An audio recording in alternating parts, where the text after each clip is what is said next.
Have you ever sat alone at midnight and wondered whether the silence around you was really silence at all? Perhaps it is the sound of every unspoken word, every love that failed, every version of yourself that never found a home. You close the door, the city goes to sleep, and still the room is crowded with memories. The air itself seems to carry a question that has no language. Who are you when no one chooses you? There is a special loneliness that comes after the end of a love. It is not the gentle solitude of an afternoon walk or the simple aloneness of a quiet Sunday. It is sharper, like glass hidden in velvet. One day someone's laughter filled the space beside you. The next day that space is a void that seems to stretch across the entire horizon. You try to name the feeling, betrayal, rejection, grief, but the words are small. The real pain is the sudden encounter with yourself. Carl Jung wrote that what we fail to confront in the daylight becomes a shadow that follows us into every room. The lost relationship is not merely a story of two people. It is a mirror that reflects all the parts of your own psyche you have refused to meet. The lover who left may embody your fear of abandonment. The manipulator who twisted your trust may embody the power you disowned. Their departure is a summons, a dark herald calling you to turn inward. Western culture promises us endless choice, new partners, new cities, new identities, yet offers little guidance for the ache that choice cannot cure. Apps promise companionship at the swipe of a finger, but behind the bright screens, we are lonelier than ever. Men drift through crowds carrying unshed tears. Women guard their hearts behind ideals of independence that sometimes harden into fortresses. We chase freedom while secretly longing to be seen. We mistake movement for healing. Perhaps you have felt this. The late-night scroll through photographs of strangers, the hollow laughter in a crowded bar, the quiet terror that no one will ever know you fully. Perhaps you have built walls and called them boundaries, or worn a smile and called it strength. Perhaps you have wondered whether love itself is a trick and archetype older than language, designed to lure us into the very suffering that shapes the soul. Jung believed that every heartbreak is an initiation. The collapse of romance, the shock of betrayal, it's a slow erosion of trust. These are not random misfortunes, but symbols in the great dream of life. The figures who wound us are not merely villains. They are teachers disguised as lovers, guiding us toward a deeper wholeness. To meet that lesson, we must stop running from the shadow. We must sit with the pain until it speaks. This is the beginning of individuation. To recognize that the person who hurt you also revealed you. Their manipulation exposes the part of you that longed to be manipulated. Their departure illuminates the part of you that clings to what is already gone. The wound is a doorway. The question that echoes in the dark, who are you when no one chooses you, is the key. Stay with that question. Let it burn through the stories you tell yourself. Let it strip away the masks of hero or victim. Beneath the loneliness, a truer self waits, patient as stone. Asterisk morning arrives, but it does not bring light in the way you once believed it would. The sun pours across the floor, and still the room feels dim, as if the brightness only exposes the ruins left behind. You rise, you move through the rituals of coffee and clothing, yet a quiet emptiness travels with you like a second skin. Friends offer small consolations, time heals. You'll find someone new, but their words skim the surface. They do not see the labyrinth you walk each time you close your eyes. Carl Jung spoke of the shadow as everything about ourselves we do not wish to know. It is the drawer we never open, the memory we keep locked in a silent corner. After a love has crumbled, that shadow grows bold. It leaks into conversation, slips into your dreams, stares back from every reflective surface. You notice flashes of anger that seem out of character, a sudden envy when you see couples on the street, a quiet thrill at the idea of someone else suffering as you do. These are not flaws to be hidden. They are invitations. The heartbroken often mistake healing for forgetting. They rush to erase every trace of the one who left, deleting photographs, unfollowing social accounts, throwing away letters. Yet forgetting is not freedom. The energy of what was lost remains, and the unconscious does not obey the commands of the ego. To truly move forward, you must walk through the shadow, not around it. This means allowing grief to unfold in its raw, unedited form. It means admitting the ways you, too, played the game of manipulation, perhaps subtly, perhaps without knowing. Consider the dynamics of control that shaped your love. Was there a moment when you stayed silent to keep the peace? Did you accept a lie because the truth felt heavier than the illusion? Did you craft a version of yourself to be more desirable, more accommodating, more entertaining? These are not confessions meant to shame you. They are the archaeology of your soul. Each discovery is a shard of pottery pulled from the ruins, proof that your heart once built a temple around another person's gaze. Outside, the world seems obsessed with power. Some voices preach liberation so loudly that freedom itself begins to sound like another form of bondage. Others cling to tradition until love becomes a contract rather than a communion. Men carry a secret loneliness, their pain masked by stoicism. Women, in rejecting the weight of history, sometimes find themselves isolated inside the very independence they sought. Extreme ideals of dominance or autonomy become cages disguised as triumph. 2. Walk through the shadow is to see these patterns without judgment. It is to recognize that the oppressor and the liberator, the manipulator and the victim, live within each of us. Jung would say that every person contains both the masculine and the feminine, both the capacity to wound and to heal. The task is not to choose one side, but to integrate them, to hold the tension of opposites until a third path emerges. This journey is not quick. Nights will come when you wonder if meaning itself is a myth, when every philosophy feels like an empty promise. Let those nights arrive. Sit with the ache as if it were an old friend who speaks a language beyond words. Grief is not an enemy. It is a form of alchemy. Each tear, each sleepless hour, is a fire that refines the soul. You may notice subtle shifts. A small memory surfaces, and instead of pain, you feel a curious gratitude. A song once unbearable begins to sound like a story from another lifetime. This is the shadow loosening its grip, the self expanding to hold both the joy of what was and the inevitability of its loss. Walking through the shadow does not guarantee another love, but it does prepare you to meet the world with eyes unclouded by illusion. When the next relationship arrives, it will not be to fill a void, but to share the abundance you have found within.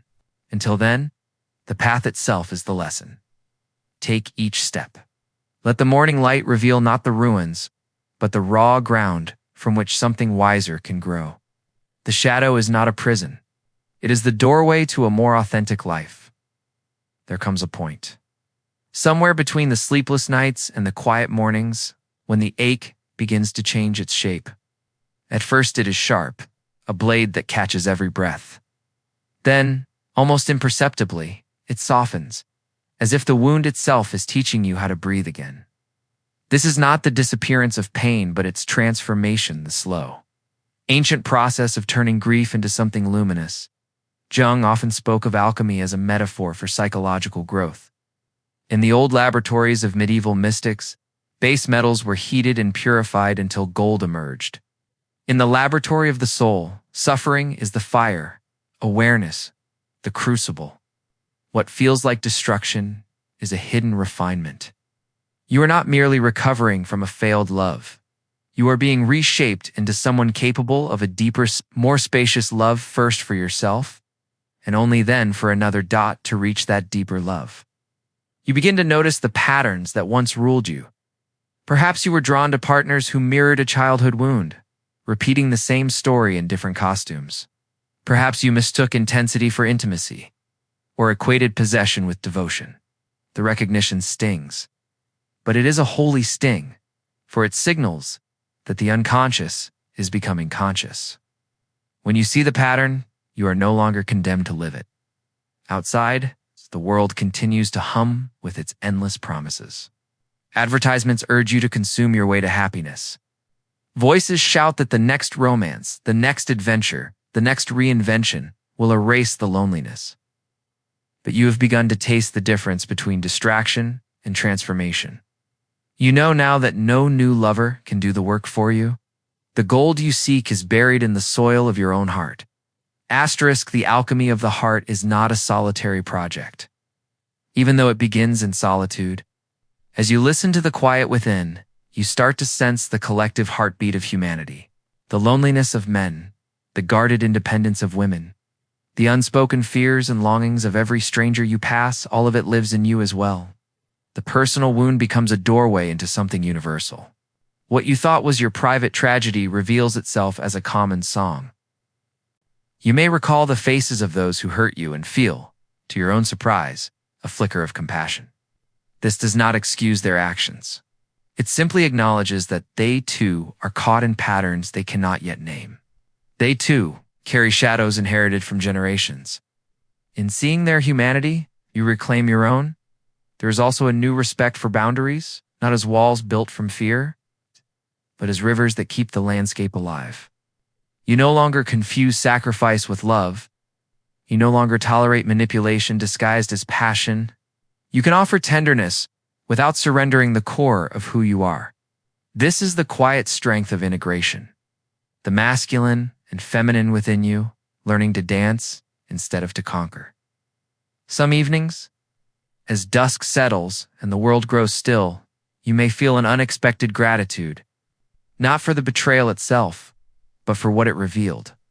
Without the fracture, you might have continued living behind a mask, mistaking comfort for connection.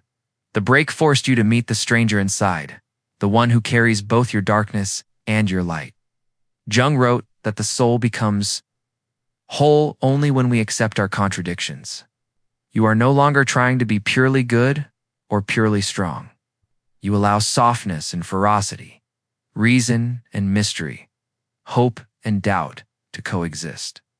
This is the gold that alchemy sought not, a metal to be weighed, but a consciousness that can hold the full complexity of life. As the heart transforms, love itself begins to feel different. It is no longer a bargain or a battlefield. It is a quiet recognition, a meeting of two complete beings who choose to walk together without the hunger to possess. You may not have met such a person yet, but you no longer ache with desperation. You have become, in a sense, your own beloved. This is the subtle triumph of heartbreak. The discovery that what you feared would destroy you has instead revealed your capacity for wholeness. The shadow has not vanished.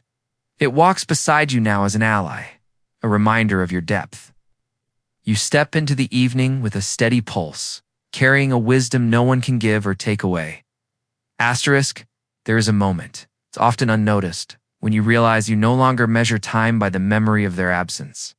Days still pass, seasons still turn, but the old calendar of grief, the anniversaries of first kisses and final words, has lost its grip. You catch yourself laughing without the aftertaste of guilt. You speak your own name as if meeting it for the first time. This is not forgetfulness. This is freedom. Carl Jung described individuation as the lifelong process of becoming the person you were always meant to be. It is not a heroic sprint, but a slow, patient unfolding like a seed cracking open in darkness. Heartbreak, as violent as it feels, is often the hammer that breaks the shell. And the quiet that follows, begin to sense the deeper architecture of your own soul. Western culture often rewards surface's perfect bodies. Curated feeds the illusion of endless desire while neglecting the interior life. Yet as you move through the ashes of loss, you start to see how fragile those surfaces are. The manipulator's charm, the lover's beauty, the social applause, all of it flickers like candlelight in a storm. What endures is the self that watches. The awareness that cannot be possessed or abandoned. It is here that a subtle rebellion takes root. You stop chasing approval. You stop shaping yourself to fit the hunger of others. This is not cynicism. It is clarity. You no longer confuse someone else's fascination with proof of your worth. You begin to live from the inside out. Your choices work. Friendships, even moments of solitude, arise not from fear of being unloved, but from the quiet conviction that your existence is already whole. This rebellion is not loud. It rarely looks like revolution. It may look, instead, like a man who finally speaks the truth he once buried to keep the peace. Like a woman who releases the armor of endless independence, allows tenderness to return without surrendering her sovereignty. It may look like two people meeting without scripts, neither demanding the other be savior or prize, Jung would call this the reconciliation of opposites, the union of masculine and feminine energies within the individual. It is the recognition that strength can be gentle, that vulnerability can be fierce. When you embody this union, you no longer need to dominate or disappear. You can hold tension without collapsing, love without grasping, walk alone without feeling lost. Some will not understand. Friends who once shared in late-night complaints may wonder at your calm. Lovers who sought to play the old games of power may find no foothold. Society will still tempt you with its bright distractions and quick fixes. But you have tasted something deeper. You know the difference between noise and music, between attention and presence. On certain evenings, you may sit beneath a wide sky, perhaps on a rooftop in New York, perhaps on a quiet hill in the Australian bush, perhaps on the steps of a small-town porch and feel the vastness of existence press against your skin. There is a loneliness in that vastness, yes, but it is a holy loneliness. It is the recognition that you are part of something infinite, a brief but luminous expression of a greater whole. You might remember the person who once broke your heart and feel neither hatred nor longing, only a gentle acknowledgement. Thank you for the role you played in my becoming. Their image drifts through your mind like a cloud across an endless sky, beautiful, impermanent, free. This is the quiet rebellion of wholeness, to stand in a world obsessed with possession and proclaim, simply by living, that you cannot be owned. To love without clinging, to create without fear, to walk forward carrying both shadow and light, knowing they're not enemies but companions. Asterisk. Hashtag history explained. Hashtag medieval marriage. Hashtag hypergamy. Hashtag gender history. Hashtag Morgan Gabe. Hashtag historical facts. Hashtag Hauer in politics. Hashtag relationship history. Hashtag women and power. Hashtag history documentary. Asterisk.